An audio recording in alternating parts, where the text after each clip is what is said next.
we started with cost. And when we talked about cost, we said what a firm or a business has incurred because it's making the product available for sale.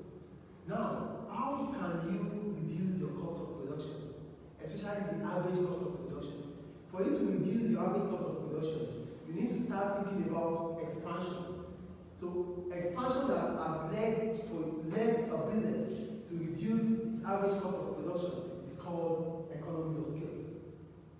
I think economies of scale is clear now. A cost reduction as a result of expansion, that is economies of scale.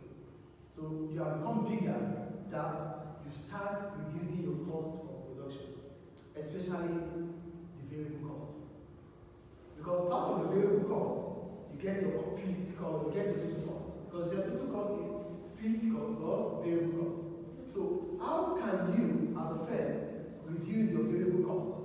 To reduce your variable cost, it will automatically reflect in your average cost. So your average cost is total cost divided by output. Remember, this is FC plus VC. So for economies of scale, based on this graph, this is the cost of production. This is what we need to reduce as a firm, our average cost. So how do we reduce our average cost of production? Make it fall. So to make it fall, it means we have to be within this scale. So if a firm is standing within this scale, it means that the AC will what? Will come down. Within this scale. But if you started incurring more cost, if you are increasing your output at this stage, your average cost will start going up again. Do you get the point? We want to make sure that we reduce our average cost. To reduce our average cost, we have to produce at this stage.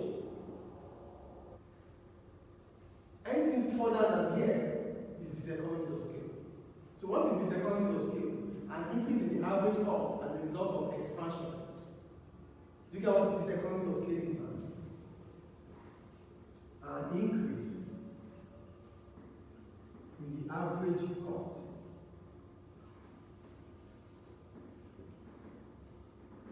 of production due to expansion. Economies of scale means reduction in the average cost due to expansion. Diseconomies of scale means increase in average cost due to what? Expansion. Is it clear? So we have two types of economies of scale. We have internal economies of scale and external economies of scale. When you talk about internal economies of scale, we're talking about reduction in the average cost within you as a firm. What you are able to do as a firm that has led to reduction in your average cost. That is internal. So all these ones are internal. What you were able to do as a firm that has led to the reduction in your average cost is what called internal economies of scale. Is that clear? Yeah. So examples of internal economies of scale are one, marketing economies. Because you have expanded as a business, you were able to spend less on advertisements. You know, as big and the bigger you become, the less you spend on advertisements. Look at companies like Apple, like Samsung, they don't do much advertisement because they are so big. They might do just once, and that won't be enough for the next 5 years. Do you understand? Due to their size, they don't need to spend so much on advertisements, or they have so much to spend on advertisement. You cannot compete with them because they are so big. You cannot compete with them in terms of advertisement due to how big they are. That is marketing economics. Is it clear? Yes. Is it clear, please? Yeah. I'm sure it's clear. If a firm starts getting reduction in its cost of advertising because it's becoming bigger, that is marketing economies of scale. Purchasing economies of scale, it means because you are becoming bigger, you start buying large quantities of products at a reduced price. So if you have a lot of the product you need to produce, you will reduce the price. If you have raw materials, if you start buying large quantities of raw materials, the suppliers will sell to you at a lesser price. You can't compare me buying buying 1,000 markers and those buying 10 markers or 20 markers, the price I'm going to pay is not going to be the same as you that you're buying 10. Because you're buying large quantities, you have discounts. Do we understand? So you have a cost reduction because you are buying large quantity. That is purchasing economies. Is it clear? Yes. The third one, technical economies. Because you are a big firm, you have the ability, you can afford to buy large equipment that will help your production. That is technical economies of scale. Do you get it? Big firms have money, they have the financial capability to buy huge equipment, huge machines that can use to give them efficiency. Yeah, they have. If you have this, it reduces your average cost. Yes, because when you are able to buy equipment that are big, it will make your production to become more efficient. Yeah. You reduce your waste, Yeah. then your cost of production will fall. But you'll be able to do this because you have expanded, because you are a big company. That is technical economies of scale. Is that clear? Yeah. Financial economies. Because you are a big firm, banks can give you money, banks can give you loans, they trust you, they believe you can pay back. You are being considered as low risk. Low risk. That means you have the financial capability to pay, you are credit worthy. That is financial economies of scale.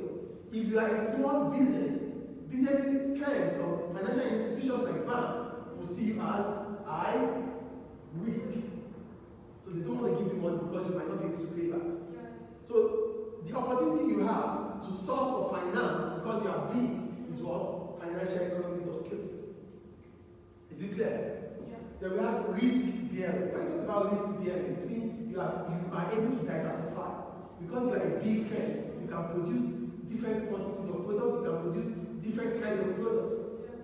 Because you are big, you can do anything you want to do in terms of production. That is risk bearing. Is it clear? Now go to external economies of scale. External economies of scale are cost reduction as a result of expansion within the industry. Firms there's an industry. An industry is a combination of firms. All firms coming together, they are in an industry. So if the industry starts becoming bigger and your own firm starts getting reduction in average cost, it is external economies of scale. Not your firm. We're talking about the industry. The industry, for example, an example of industry is the health industry, the health sector that the hospitals are inside, right? Your hospital starts reducing its cost of production because the health industry is becoming bigger. Because they are producing it. We need to get something here. Industry is the combination of firms. Yeah. All firms are in an industry. This is a school, right? This is a school, right? Mukta is a school. Yeah. There are other schools, yes or no? Yes. All these schools are in the same industry, the educational industry. If the educational industry starts becoming bigger, the educational industry itself starts becoming bigger, and as a result, MIS starts reducing its cost of production. It is called external economies of scale. Yeah, I understand. Here, MIS is bigger. As a result, it's able to get all these ones. It is internal economies of scale. For external, it affects MIS because the industry is becoming bigger. A lot of students are coming in. A lot of teachers are in the industry because the industry needs a lot of teachers. This is external economies of scale. Do we understand? So, examples of external economies of scale is one, skilled labor. So, because the industry is becoming bigger, there are a lot of workers that are skilled in the industry. So you are able to get skilled workers because the industry is becoming bigger. That is external economies of scale. Do we get it? Yeah. Two, infrastructure. Because the industry is becoming bigger, facilities become affordable for everybody. You can use whatever equipment you want to use because the industry is getting it for you. Yeah. Do you understand? Because the industry is becoming bigger, a lot of equipment are coming